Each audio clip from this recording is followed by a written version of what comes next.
Well, welcome everybody.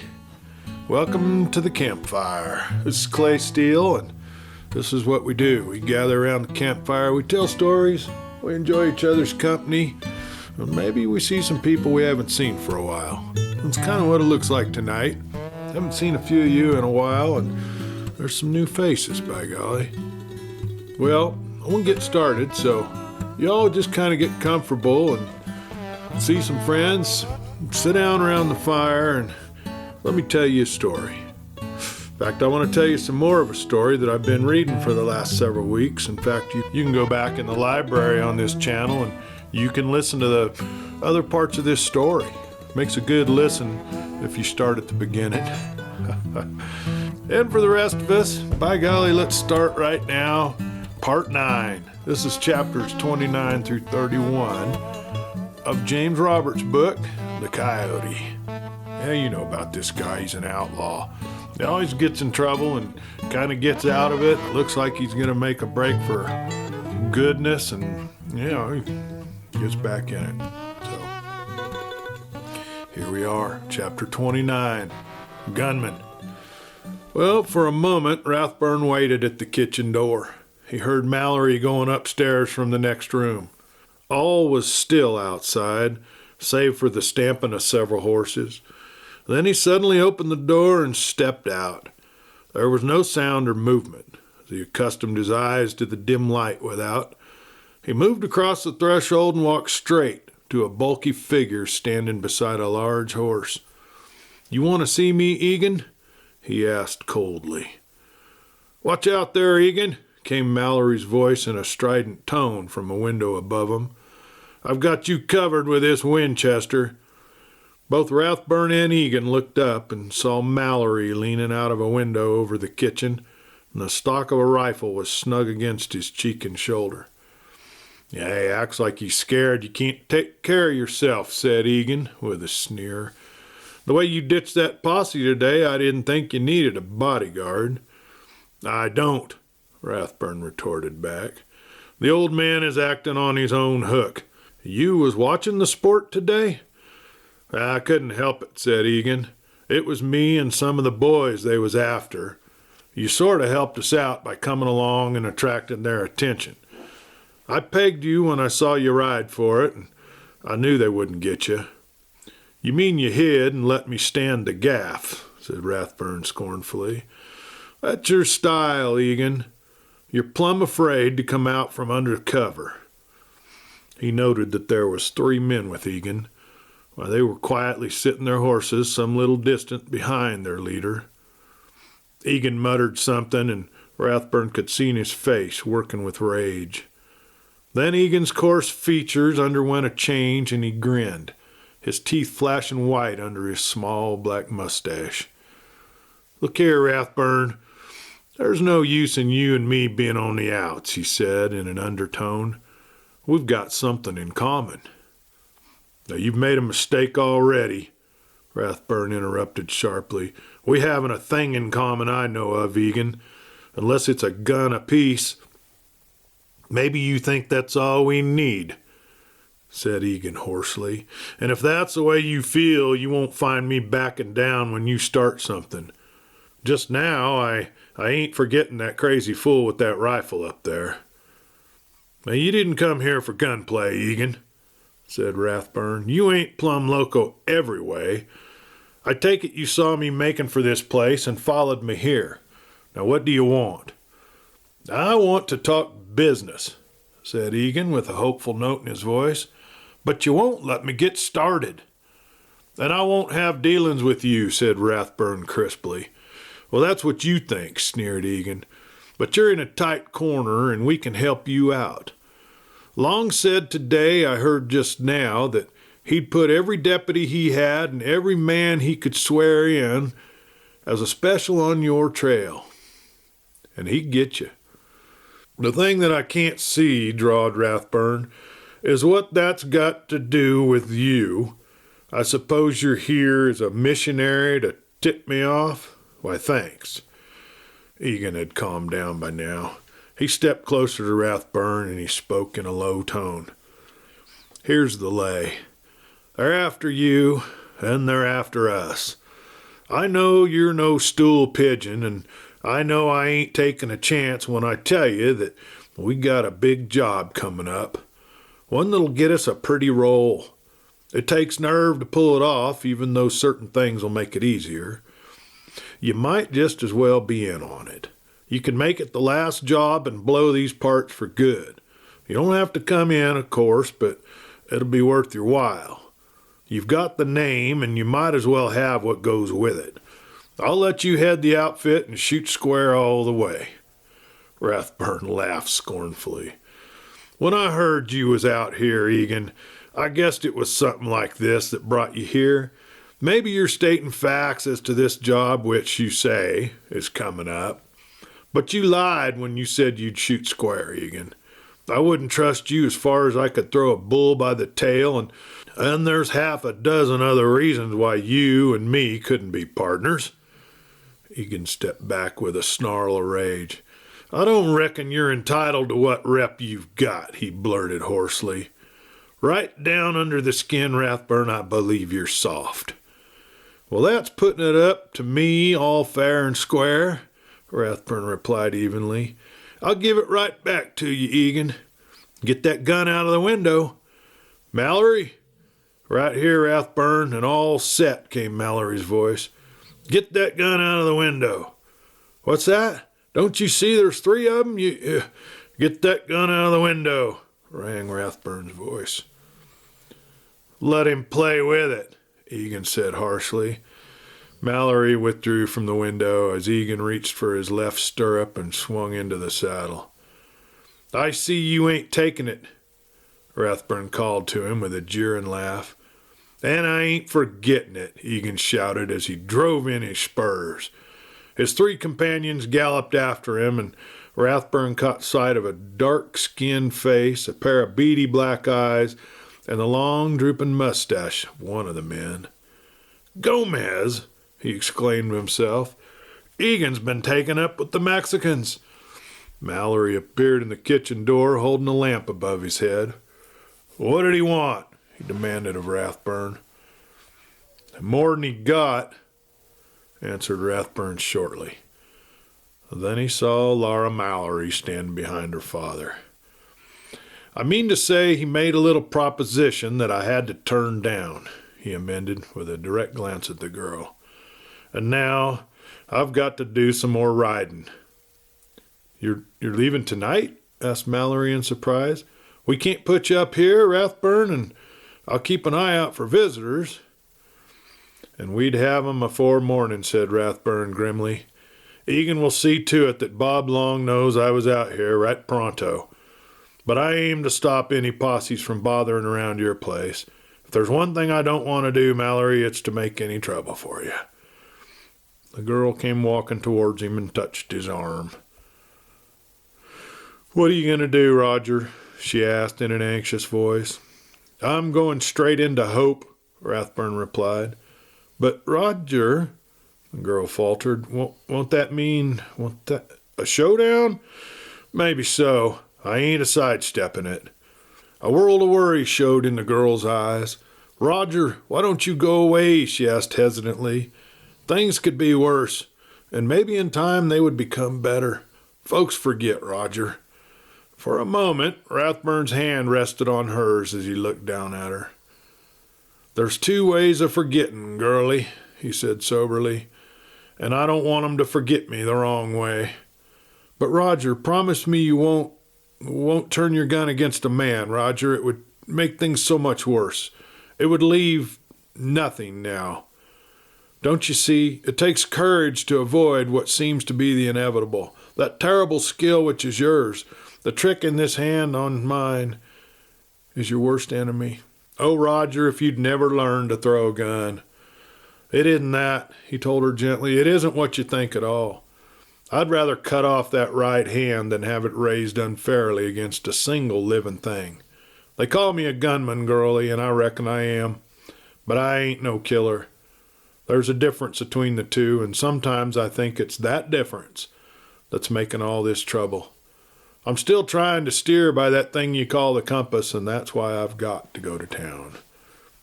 He stepped away from her, waved a farewell to Mallory, who was watching the scene with a puzzled expression, and ran for his horse. A minute later, the ringing hoofbeats of his mount were dying in the still night. Laura Mallory swayed, and her father hurried to her with the lamp and put his arm about her. "What's it all about, sweetie?" he asked complainingly. "Nothing, Daddy, nothing. Only I love him." A puff of wind blew out the light in the lamp, and father and daughter stood with arms about each other under the dancing stars. Chapter 30, The Sheriff's Plight. Riding slowly, Wrathburn kept well in towards the range and proceeded cautiously. This wasn't alone a safety measure, for he wished to favor his horse. The dun had been hard ridden in the spurt to gain the mountains ahead of the posse. He'd been rested at Price's cabin, to be sure, and also at the Mallory ranch, but now Wrathburn had a ride of 15 miles to the town of Hope, and he did not know how much riding he might have to do the next day. When a scant 3 miles from Hope, he halted, loosened the saddle cinch, and rested his horse, while he himself reclined on the ground and smoked innumerable cigarettes. He was in a thoughtful mood, serious and somewhat puzzled. The recollection of Egan's proposition caused him to frown frequently. Then a wistful light would glow in his eyes as he thought of Laura Mallory. This would be succeeded by another frown, and then his eyes would narrow, and that smile that men had come to fear would tremble on his lips. He was again in the saddle with the first faint glimmer of the approaching dawn. He covered the distance into Hope at a swinging lope and rode in behind a row of neat yellow brick buildings, which formed the east side of one block on that short main street. Securing his horse behind a building midway of the rear of the block, he entered one of the buildings through a back door. It proved to be a combination pool room and soft drink bar. No one was in the place except the porter, who was cleaning up. Wrathburn noted that the man showed no evidence of knowing him, although this was Wrathburn's hometown. "Kinda early, ain't you, boss?" grinned the porter. "Maybe you're looking for something to start the day with," he winked broadly. Wrathburn nodded and walked over to the bar. "You just get in?" asked the porter as he put a bottle of white liquor and glanced at the dust on Wrathburn's clothes. "Just in," replied Wrathburn, pouring and tossing off one drink. "Where's everybody? Is it too early for 'em?" "Well, it's about an hour too early on the average, unless there's been an all-night game," replied the porter, putting the bottle away as his customer declined a second drink. "But then there ain't very many in town right now. Everybody's out after the reward money." Wrathburn lifted his brows. "Say," exclaimed the porter eagerly, "you didn't see any men riding loose like when you was coming in, did you?" Wrathburn shook his head. "What's all this you're trying to chirp into my ear?" he asked. "Well, Bob Long, the sheriff, has got all his deputies out except just the jailer, and there ain't anybody much in jail right now anyway, and all the other men he could pin a star on looking for a gang that held up the stage from Sunshine yesterday morning, shot the stage driver dead, and made off with an express package full of money. Now there's a big reward out for the man that's leading the gang. He's called the Coyote. He used to live here. He's a bad one." "The sheriff out, too?" Wrathburn asked, showing great interest. "Sure. Come back in early last night and got more men. They're trying to surround Imagination Range, I guess. That's where this Coyote and his gang are supposed to be hanging out. The sheriff don't care so much for the fellers that's with him, I guess, but he sure does want this Coyote person. He told everybody to let the gang go if they had to, but to get their leader." Wrathburn looked through that front windows with a quizzical smile on his lips. The sun was shining in the deserted street. "How many men has the sheriff got?" he inquired casually. "Almost 200, I guess. They're scattered all over the range, and a lot of them has hit over onto the other side. They think the Coyote crossed the range and is making east." "Well, maybe he has, and maybe he hasn't," Wrathburn observed. The best place to hide from a posse's in the middle of 'em." The porter looked at him and then burst out into a loud laugh. "I guess you said something that time, partner. In the middle of it, eh?" He went about his work chuckling, while Wrathburn walked to a front window and stood looking out. A few minutes later, he quickly stepped back into a corner as a small automobile raced up the street. He sauntered to the rear door, passed out with a pleasant word to the porter, and when he gained the open, he hurried up behind the buildings the length of the block. And there he turned to the left and walked rapidly to a large stone building. He went around on the east side and entered a door on the ground floor. He found himself in a hallway, and on his left was a door, and on the glazed glass of the upper half of which was the gold lettering, "Sheriff's Office." After a moment's hesitation, he opened the door quickly and went on in. A man standing before an open roll-top desk turned and regarded the early morning visitor. He was a small man, but of wiry build. His eyes were gray, and he wore a small brown mustache. He had a firm chin, and his face was well tanned. He was holding a paper in his hand, and the paper remained as steady as a rock in his grasp. His eyes bored straight and unflinchingly into Wrathburn's. He showed no surprise and no concern. He made no move towards a pair of guns in the holsters of the belt, which were reposed on top of his desk. He spoke first. "Have you come to give yourself up, Wrathburn?" "Hardly that, Sheriff," replied Wrathburn cheerfully. "I arrived in town this morning after most of the population had moved to the desert and the country around Imagination. I didn't think I was going to be lucky enough to catch you in till I saw you arrive in that flivver. Are you back for more recruits?" The sheriff continued to hold that paper without moving. "When you first started to talk, Wrathburn, I thought maybe bravado had brought you here to make a grandstand play," he said coolly. "But I see you're not as foolhardy as some might think. I always gave you credit for being clever." "Thanks, Sheriff Long," said Wrathburn dryly. "There's a few preliminaries we've got to get over, so—" His gun leaped into his hand and instantly covered the official. He stepped to the end of the desk, reached over and appropriated the belt with the two guns with his left hand. He tossed the belt and the weapons into a vacant chair. "Now, Sheriff, I didn't come looking for a cell like you hinted. I drifted in for a bit of information. This is headquarters for that article, especially if it's about yourself," said Long, dropping the paper on his desk and sitting down in the chair before it. "What all have you got against me?" frowned Wrathburn. "Oh, nothing much," said the sheriff with biting sarcasm. "Just a few killings, highway robbery, a bank stick-up, 2 or 3 gaming houses looted, and a stage hold-up. Enough to keep you in the big house for 99 years and then hang you." Wrathburn nodded. "You're sure an ambitious man, Sheriff. The killing now, that was White and Moran, you know about it, and a skunk over in California named Carlisle, that you don't know about, I guess. I couldn't get away from those shootings, Sheriff." "Well, how about Simpson and Manley?" countered the official scornfully. "Not on my list," said Wrathburn quickly.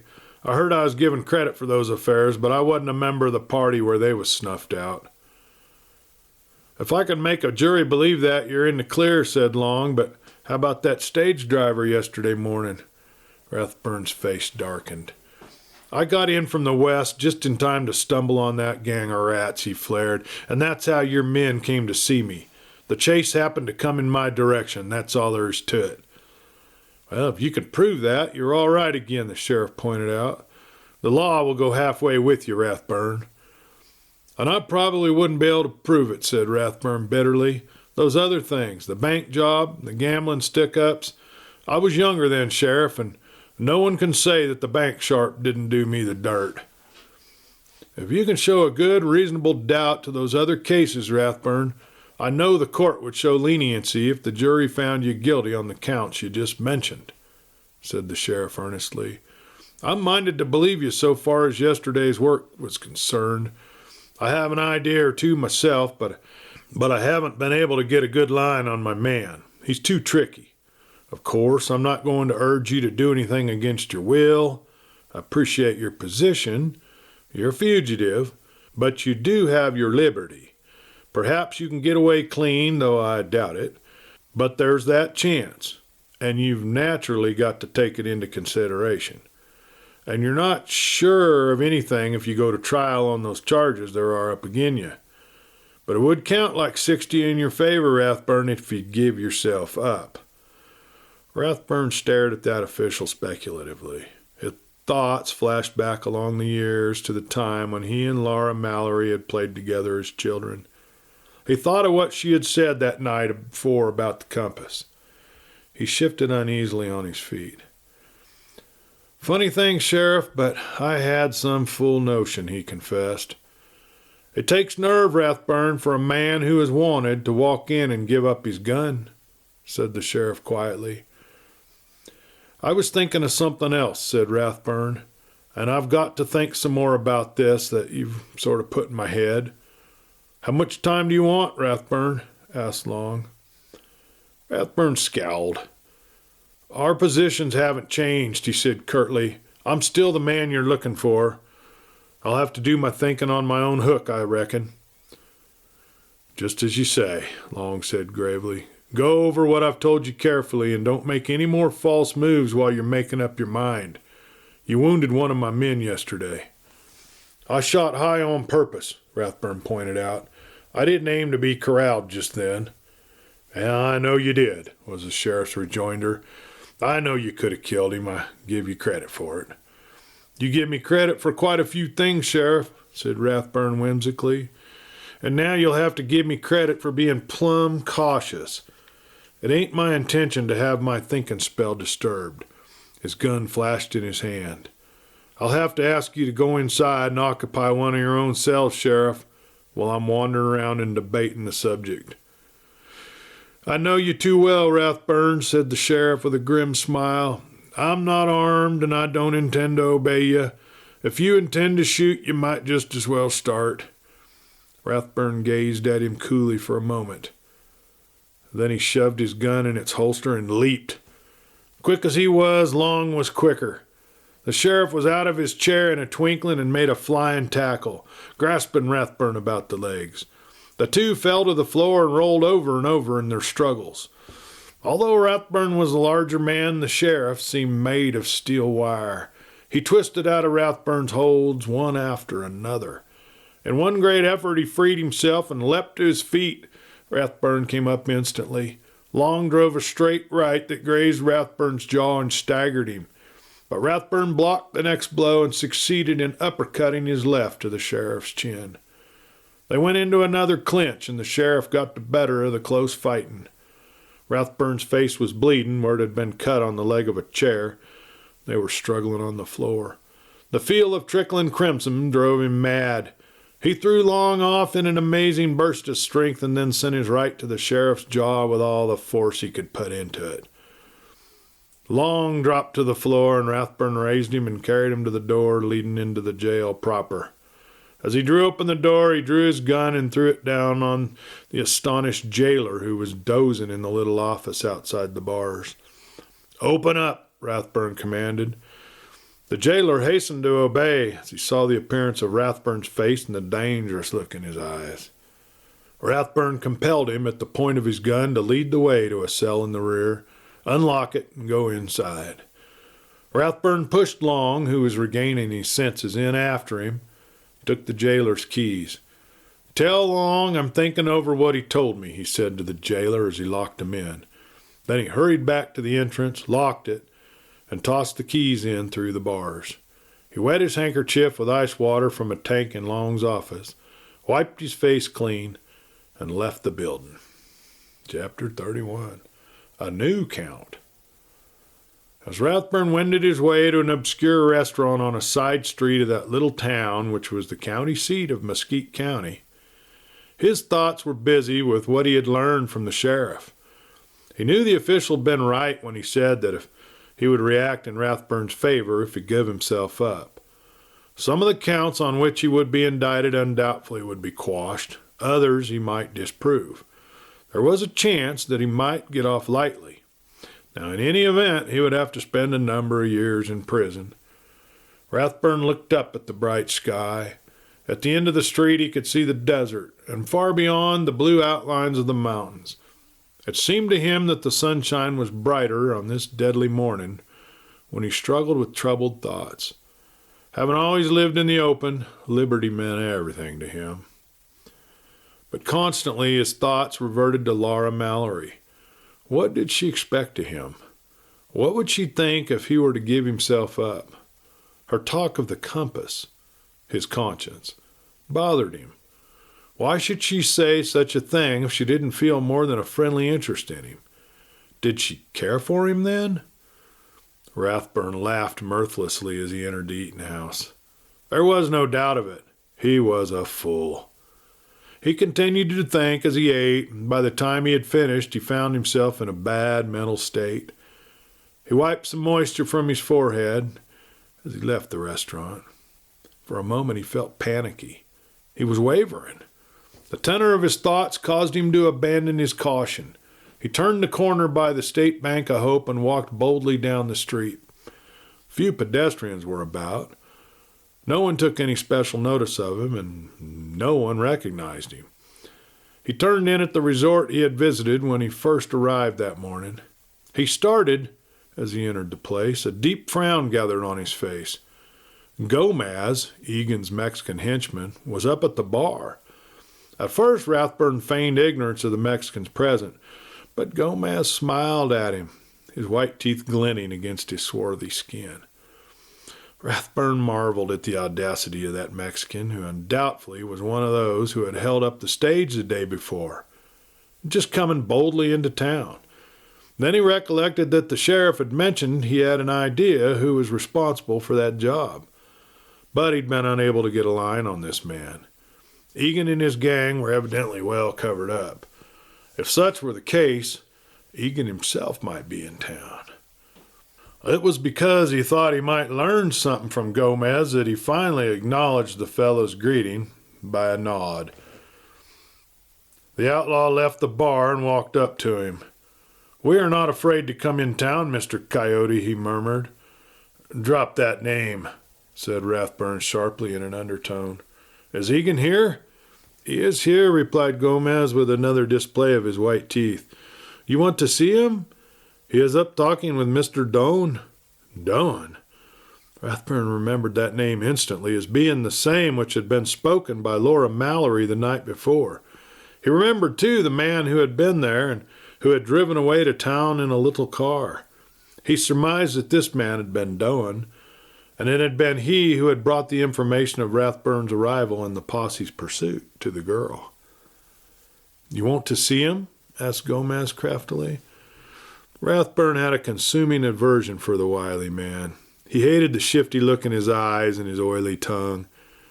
"Not yet," he answered shortly. "He will be here maybe," said Gomez eagerly. "It is you change your mind?" Wrathburn scowled. The outlaw then knew all about the proposition Egan had made to him the night before. Perhaps he could get more information from him than he had suspected. "What job is it that Egan is planning?" he asked in a low voice. There were several men at the bar now, and both Wrathburn and the Mexican were keeping an eye upon them. "Oh, that he will have to tell you himself when you are ready," Gomez replied. Wrathburn snorted in keen disgust, but Gomez sidled up to him. "You go to that Mallory rancho last night," he whispered. "You are not the only one there last night." His smile flashed again as Wrathburn looked at him quickly. "There was another there before," he continued, "Mr. Doane. He goes there too. You have been away a long time, and Mr. Doane takes the advantage." Wrathburn's eyes were narrowing. The Mexican outlaw evidently took his face for an encouraging sign. "Mr. Doane, he is not lucky at cards," continued Gomez. "He like to play, and he play lots, but not too well. Maybe he have more luck in love while you are away." "What do you mean?" asked Wrathburn through his teeth. "Oh, you do not know?" The outlaw raised his black brows. "While you are away, Mr. Doane make hay while the sun shine bright. He was there much. He was there last night before you. He tries hard to steal your senorita before you come, and he will try to keep her now." He winked slyly. Wrathburn suddenly grabbed him by the throat. "What are you trying to say?" he asked sternly, shaking the man like a rat. Gomez broke away, his black eyes darting fire. "You are a fool," he exclaimed. "You get nothing. Even your woman, she is still right under your eyes. Don, he goes there and he gets her. She fall for him fast. Then she talks to you with sugar in her mouth and you believe. Bah! You think the Senorita Mallory—" Rathburn's open palm crashed against that man's mouth. "Don't you speak her name." Gomez staggered back under the force of the slap. His eyes were pinpoints of fire. He raised his right hand to his mouth and then to the brim of his sombrero. His breath came in hissing gasps as the hatred blazed in his glittering eyes. Rathburn's face was white under its heavy coating of tan. He saw the few men at the bar turn and look in their direction, and he realized instinctively that these men were gamblers and shady characters who were probably friends of Egan and his gang. "I give you my regards," cried Gomez in a frenzy of rage. "You gringo!" His right hand tipped his sombrero in a lightning move, and there was a flash in the sunlight filtering through the black windows as Rathburn's gun barked at his hip. Gomez crumpled backwards to the floor as the knife dropped from his grasp just at the beginning of the throw. Wrathburn, still holding his smoking gun ready, walked rapidly past the men at the bar and gained the open through the door at the rear. Well, folks, isn't that a story for you? I don't know. He, was he justified in that? Well, yeah, he was. The man drew a knife on him, was going to kill him.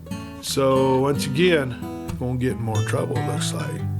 But he's got a way of fighting his way through it, so come on next week and we'll tell some more story and see what he does about this. Well, thanks again for coming around tonight on the Campfire with Clay Steele. I'll see you next week.